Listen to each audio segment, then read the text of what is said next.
Question. If someone suffers from hunger, shouldn't we give them food? Is it fair to remain actionless without giving them food, presuming everything to be a dream? Maharishi, that is not my intention. Try to understand correctly. I don't say that you should stop giving food to the hungry. When the truth comes into experience, you will realize that the pain of hunger and food donation is false. Not that a hungry man should be denied any food. Question. How to overcome fear? Maharishi, you will experience fear when you see others apart from you. Fear arises when there is duality. When the duality is lost, there is no more fear. Put the question as to who gets this fear. You imagine something and become afraid. What is there to fear when you place your entire burden on God?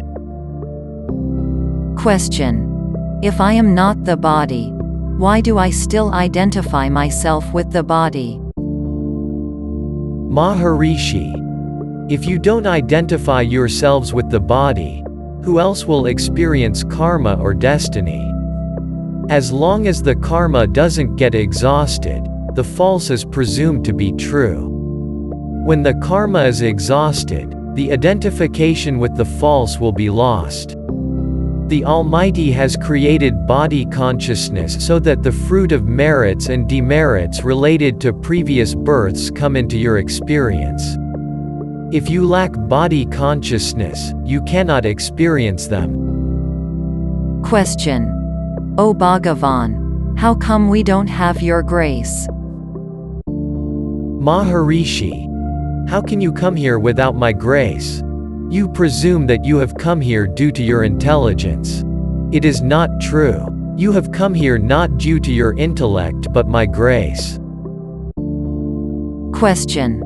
Why don't you accept that reaching Vaikuntha or Kailasa is our final destination? Maharishi, as the body, world, and merit-demerit are false, the God in Vaikuntha or Kailasa is equally false. Such God is also relative truth only and not the absolute truth.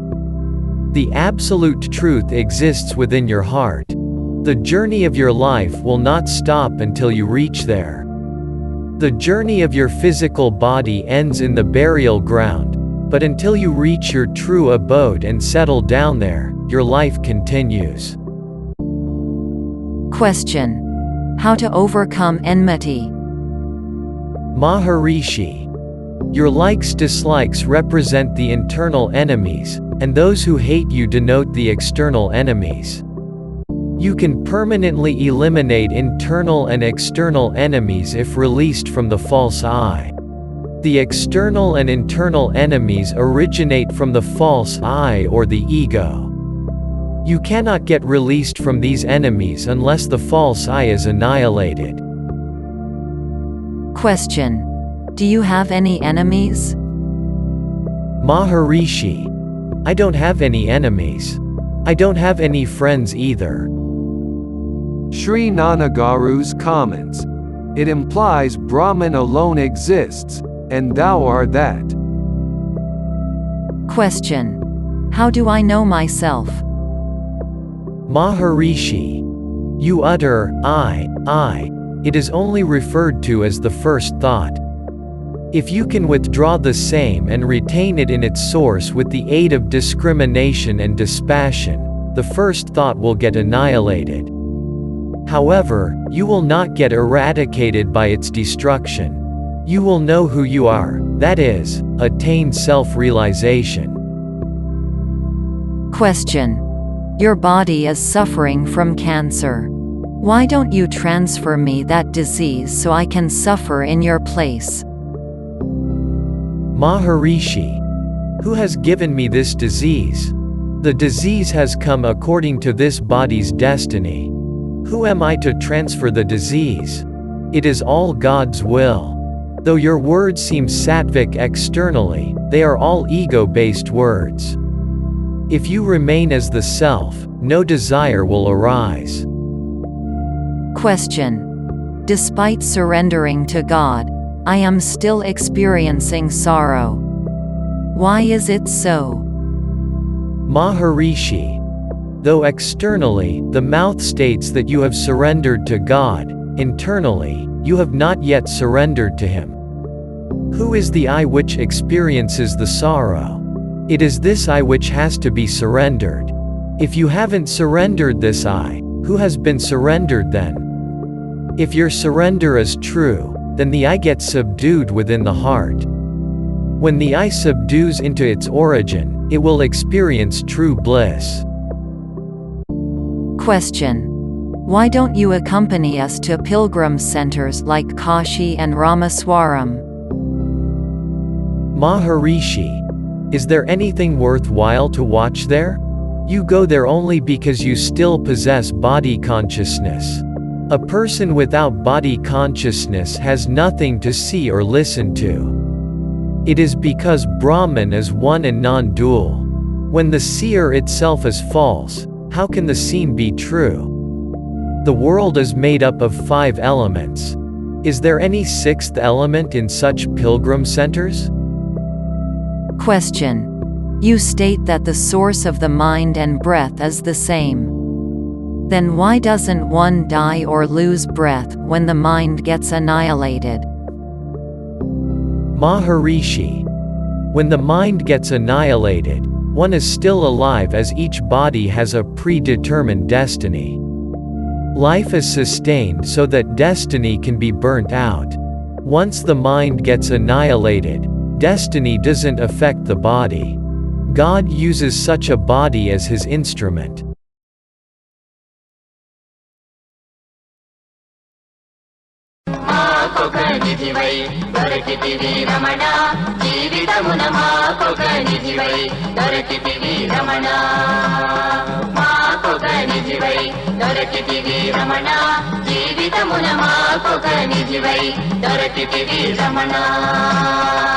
నాదరి నిలిచిన నటరాజ నమనం నాదరి నిలిచిన నటరాజ నమనం నీవే పది నీవే గతి రమణయ్య నాదరి నిలిచిన నటరాజ నమనం నాదరి నిలిచిన నటరాజ నమనం నీవే పది నీవే గతి రమణయ్య మాకొక నిధివై దొరకితివి రమణ జీవితమున మాకొక నిధివై దొరకితివి రమణ ఏమీ తెలియని నన్నే నీ పద సేవకు నిల్పితివి ఏమీ తెలియని నన్నే నీ పద సేవకు నిల్పితివి అన్నీ ఇచ్చడి రమణ అన్నీ ఇచ్చడి రమణ నాకిక లోటు ఏమున్నది నాకిక లోటు